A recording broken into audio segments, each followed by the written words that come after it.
नमस्कार दोस्तों, RJ study के यूट्यूब चैनल पे आपका स्वागत है।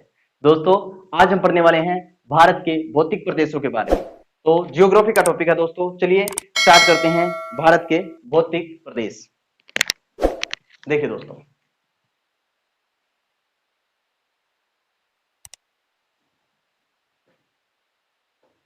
चलिए दोस्तों, सबसे पहले हम क्या करेंगे दोस्तों, मैप बनाएंगे।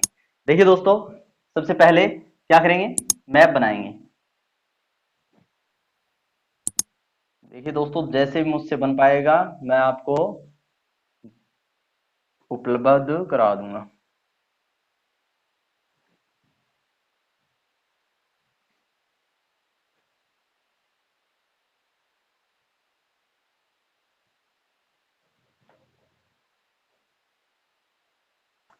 ये लीजिए दोस्तों, हमारा मैप है वो तैयार हो गया है। ये क्या है दोस्तों, ये भारत का मैप है। क्या है दोस्तों, भारत का मैप। चलिए दोस्तों, इससे पहले हम भौतिक प्रदेश पढ़ने जा रहे हैं और भौतिक प्रदेश से पहले हमें एक चीज समझनी बहुत ही जरूरी है। ये क्या है दोस्तों, ये है पैंथालासा। क्या है, पैंथालासा या पैंथीस वगैरह वगैरह कुछ भी नाम दोस्तों, इसे दो नामों से जाना जाता है। पैंथालासा भी कहा जाता है। यहाँ पर क्या है दोस्तों, यहाँ पर है गोंडवाना लैंड,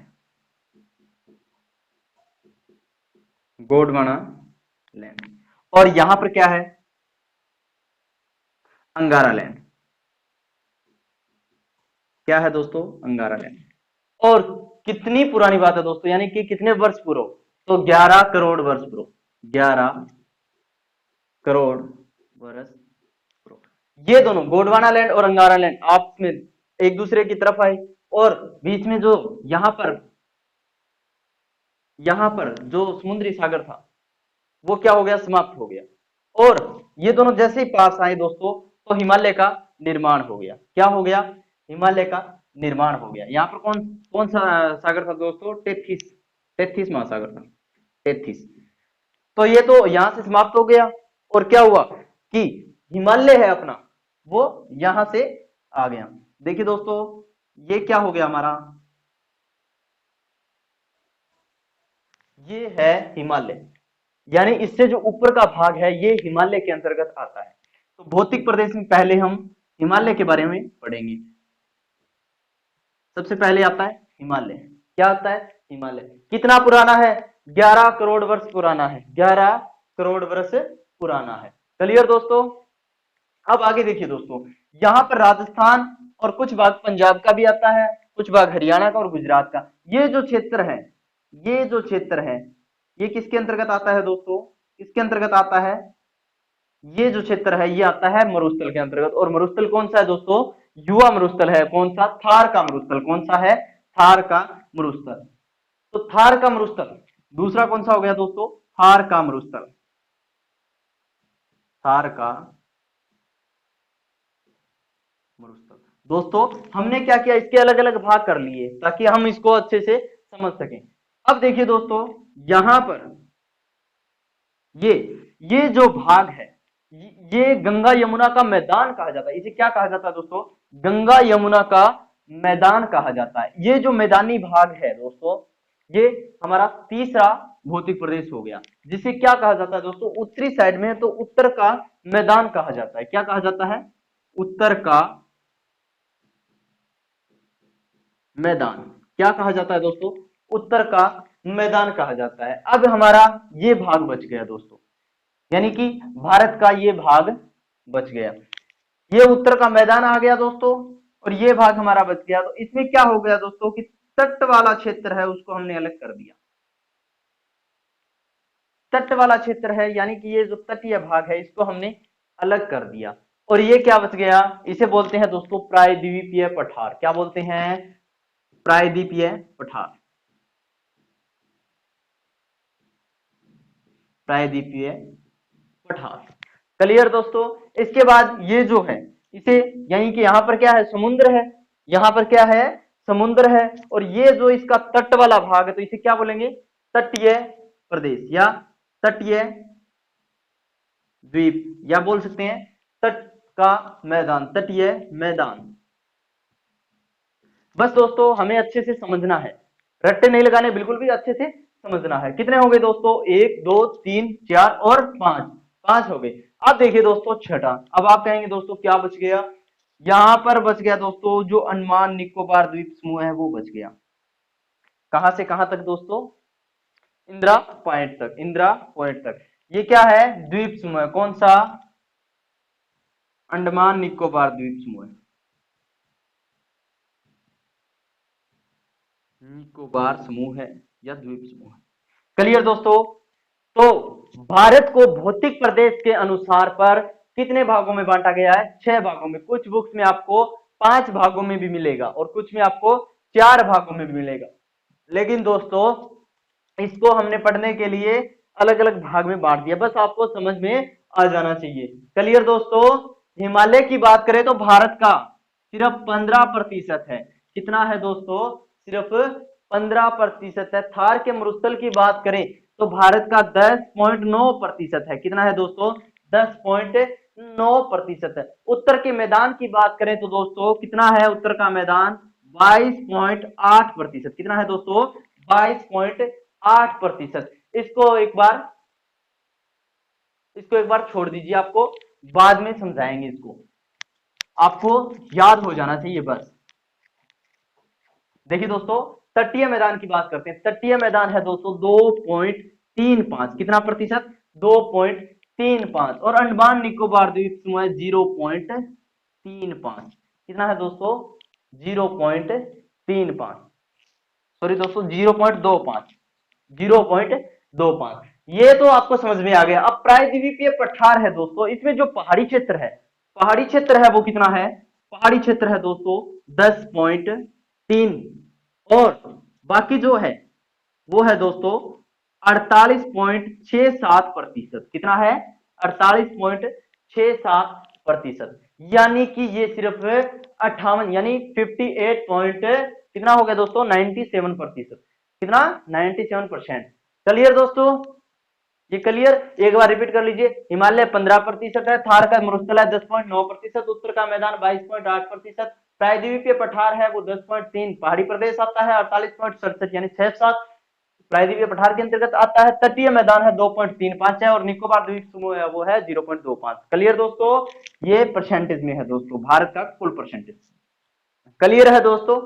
इतना आपको समझ में आ गया? अब आगे देखिए दोस्तों, आगे पढ़ते हैं। इसको हम यहां से क्लीन कर देते हैं।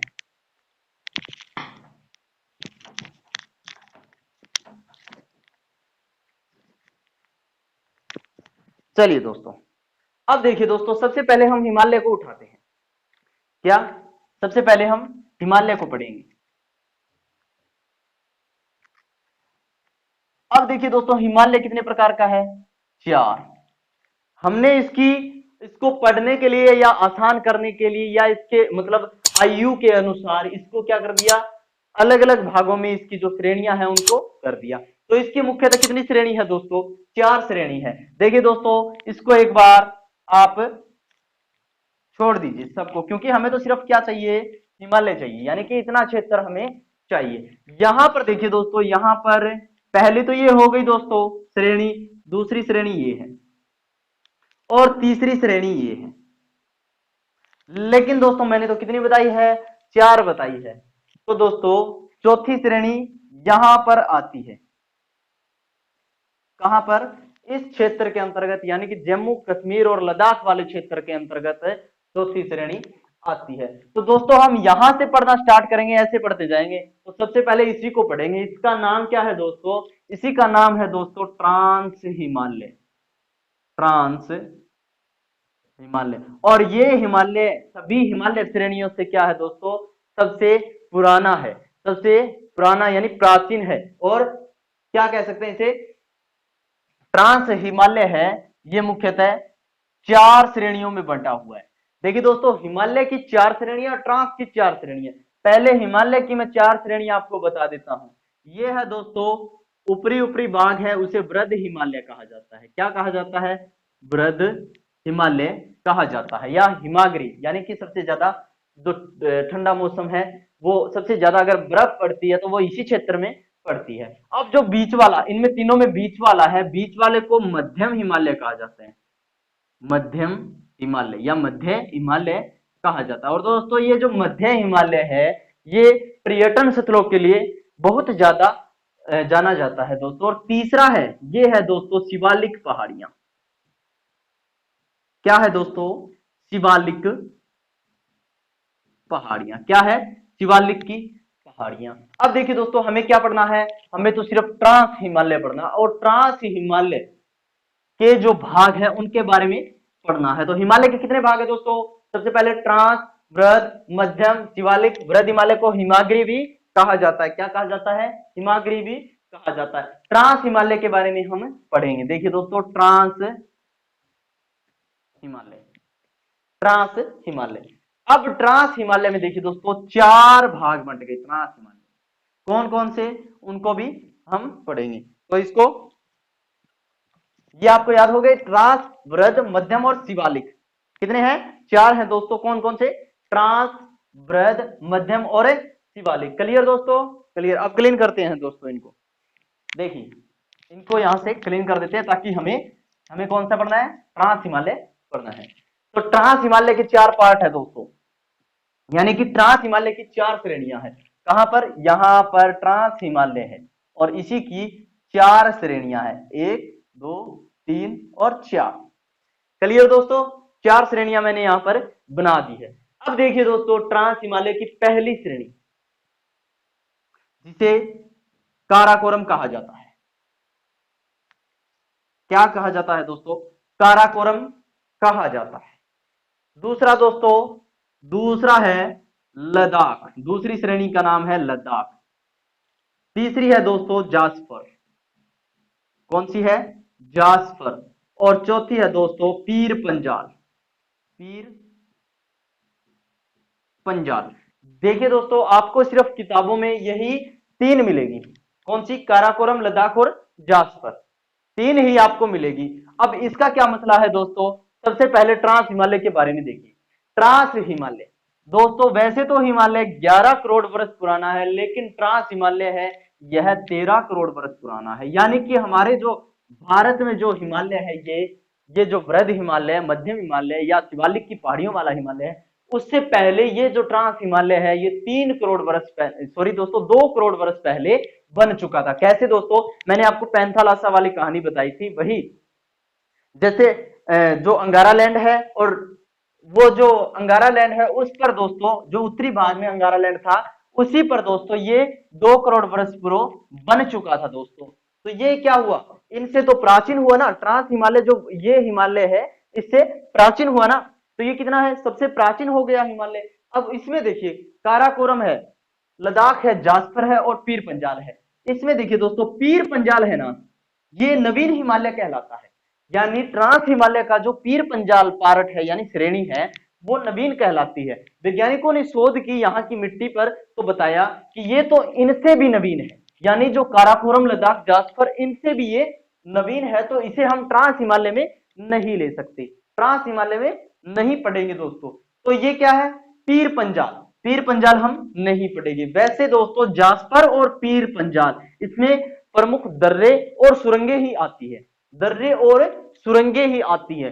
दर्रे और सुरंगें और नदियां, ये चीजें हम एक अलग क्लास लेंगे, उनमें हमें पढ़ेंगे। तो पीर पंजाल है दोस्तों, ये हमारे कोई काम का नहीं है।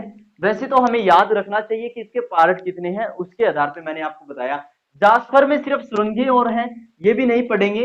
लद्दाख और काराकोरम की बात करेंगे हम। लद्दाख क्षेत्र के अंतर्गत आता है, खास कुछ पहाड़ियां याद करने योग्य नहीं है। सबसे पहले काराकोरम देखिए। काराकोरम, काराकोरम में हमें एक तो ग्लेशियर याद करना है और एक क्या करना है? चोटियां याद करनी है। देखिए दोस्तों यहां पर काराकोरम का मतलब के से होता है। स्टार्ट कहां से होगा? के से होगा। तो यहां पर कौन कौन सी है? K2 और K4। सिर्फ दो ही चोटियां हमें याद करनी है। इसका नाम है दोस्तों K4 का गेसर ब्रूम। क्या है? गेसर ब्रूम। और K2 का है गॉडविन ऑस्टिन। क्या नाम है दोस्तों? Godwin Austen. किसका नाम है दोस्तों? K2 और K4, K2 और K4। काराकोरम श्रेणी में ही दोस्तों एक ग्लेशियर पड़ता है, सियाचिन ग्लेशियर। कौन सा glacier? Siachen glacier, Siachen glacier. Clear दोस्तों? ये तीन चीजें तो आपको याद होनी ही चाहिए। कैसे? K2 और K4 याद नहीं रखना है दोस्तों। कैसे? गॉडविन ऑस्टिन और गैसरब्रूम, ऐसे नाम याद रखने हैं, क्योंकि हमें परीक्षा में क्या ये भी नाम दे सकता है, K2 और K4 भी दे सकता है, लेकिन ये नाम भी हमें याद होने चाहिए क्योंकि ये भी दे सकता है दोस्तों। सियाचिन ग्लेशियर यहीं पे है दोस्तों। वैसे 2-3 ग्लेशियर है, मेन यही है, तो यही हमें याद रखना है। क्लियर दोस्तों? क्लियर? अब देखिए दोस्तों, मैं आपको समझाने की कोशिश करता हूं। देखिए कि ये हमारा क्या है, जम्मू एंड कश्मीर का भाग है। इसको मैंने बना दिया, जम्मू एंड कश्मीर वाला भाग है। यहां से क्या गुजरता है दोस्तों? ये हो गया काराकोरम। काराकोरम ट्रांस हिमालय का पहला भाग, जो पहली श्रेणी यानी ऊपरी छोर की उत्तर की श्रेणी है, उसे काराकोरम कहा जाता है। काराकोरम यहां से उत्तर में विस्तार है इसका दोस्तों, उत्तर में विस्तार है। यहां पर क्या है दोस्तों? यहां पर चीन है, तो चीन में इसका विस्तार है और यहां पर जाकर समुद्र तल से ऊंचाई काफी ऊपर हो गई दोस्तों। तो यहाँ की जो अन्य पहाड़ियां हैं, या हम कह सकते हैं अन्य जो श्रृंखलाएं, पर्वत श्रृंखलाएं हैं, उनमें जाकर ये जो है, ये श्रेणी उनमें जाकर मिल जाती है। तो उनमें जाकर मिल जाती है दोस्तों, तो ये यहाँ पर पठारी भाग ग्रहण कर लेती है। पठारी भाग यानी कि इस तरह का भाग ग्रहण कर लेती है, यानी इस तरह का भाग ये ग्रहण कर लेती है। और ये जो है काराकोरम यहाँ इस तरह का भाग ग्रहण कर लेती है, तो कौन से स्थान पर काराकोरम को क्या कहा जाता है दोस्तों? पामीर का पठार कहा जाता है। यानी चीन में काराकोरम को पामीर का पठार कहा जाता है। क्लियर दोस्तों? क्लियर? चीन में काराकोरम को पामीर का पठार कहा जाता है, और पामीर के पठार को दुनिया की छत कहा जाता है। क्या कहा जाता है दोस्तों? दुनिया की छत कहा जाता है। किसको दोस्तों?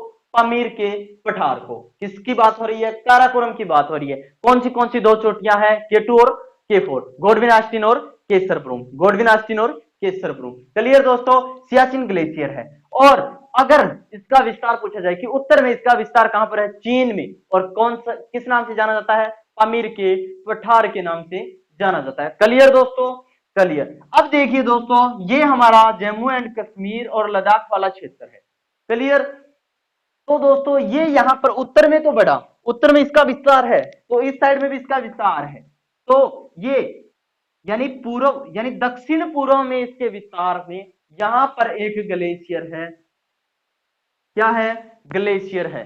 कौन सा? जिसे हम कैलाश का पर्वत कहा जाता है। भगवान शिव रहते थे, कैलाश पर्वत यहीं पे है दोस्तों, कैलाश पर्वत, कैलाश पर्वत। यानी उत्तर में जहां पर इसका क्या है, विस्तार है, वहां पर क्या होगा दोस्तों? पामीर का पठार, यानी चीनी क्षेत्र आएगा तो पामीर का पठार। और यहां पर कौन सा है?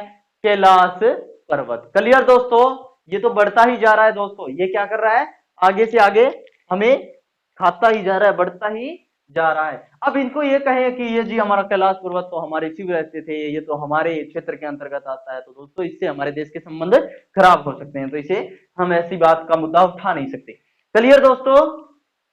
ट्रांस हिमालय में काराकोरम पढ़ लिया हमने।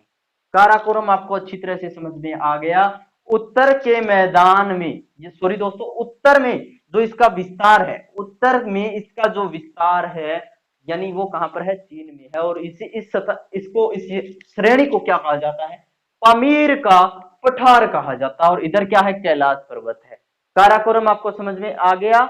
लद्दाख नदियों वाला क्षेत्र है, तो वहां से नदियां भी निकलती है। लद्दाख और जो ये बाकी का है वो हम एक अलग क्लास लेंगे, उनमें आपको अच्छी तरह से समझा दूंगा। फिलहाल आपको चोटियां चोटियां पढ़नी है, हम सिर्फ बेसिक करेंगे, थोड़ा थोड़ा पढ़ेंगे तो ही समझ में आएगा, वरना हम इकट्ठा लेकर चलेंगे तो अच्छी तरह से आप समझ नहीं पाओगे। क्लियर दोस्तों? ये हमने पढ़ लिया। ये हमने क्या किया? ट्रांस हिमालय को हमने पढ़ लिया। इसको हम क्लियर कर देते हैं दोस्तों। चलिए यहां से इसको क्लीन कर देते हैं। कहां पर गया रे? चलिए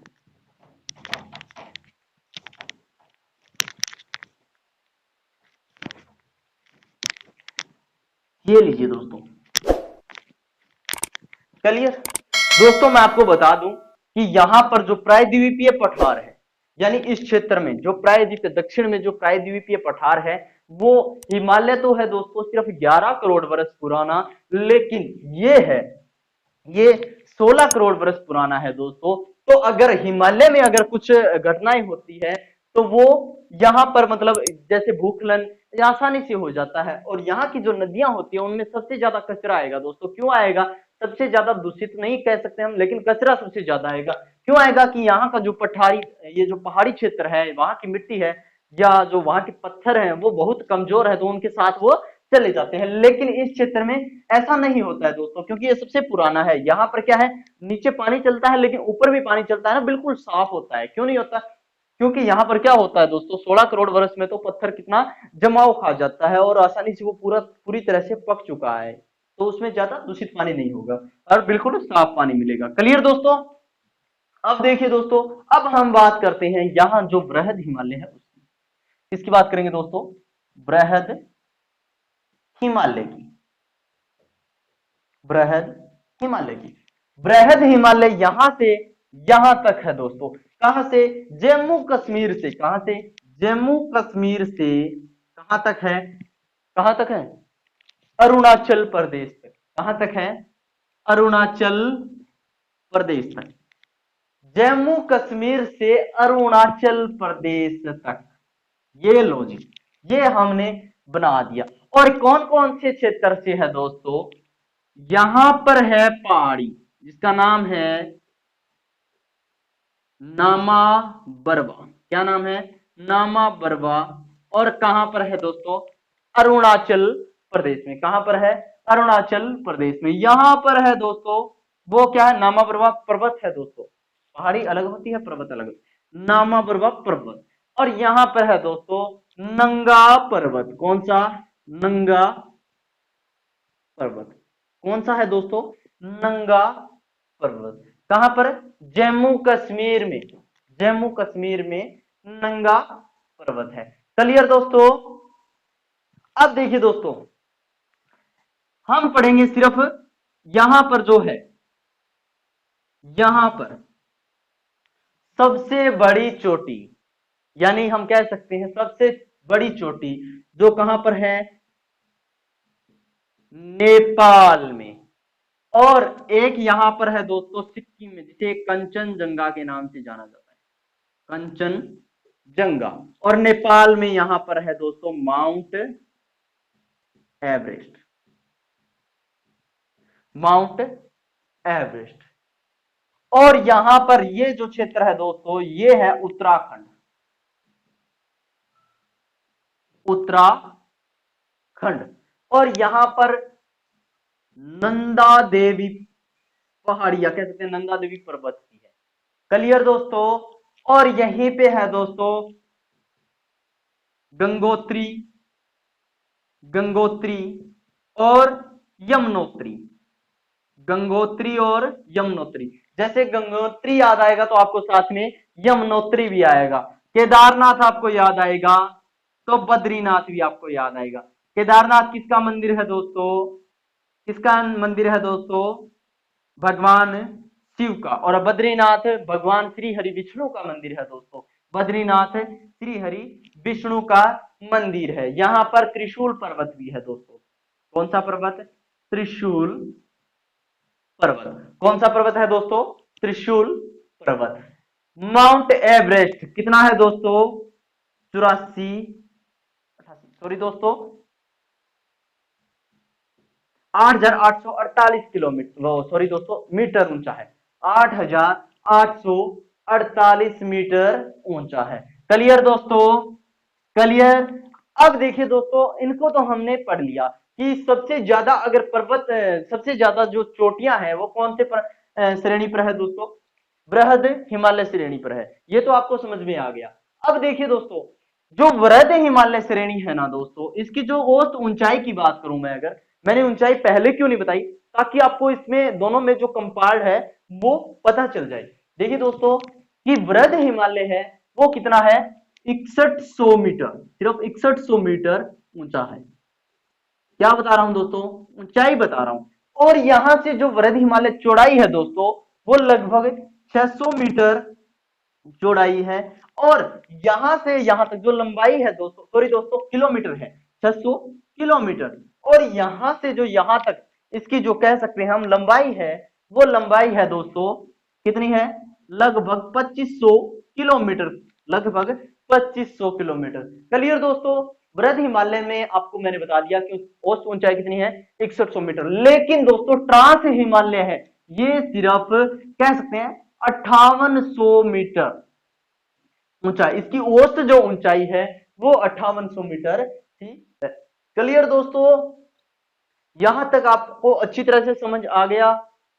क्लियर दोस्तों। बाकी हम देखिए दोस्तों यहाँ पर मध्य हिमालय है और ये जो शिवालिक पहाड़ियां हैं ये हम नेक्स्ट क्लास में करेंगे।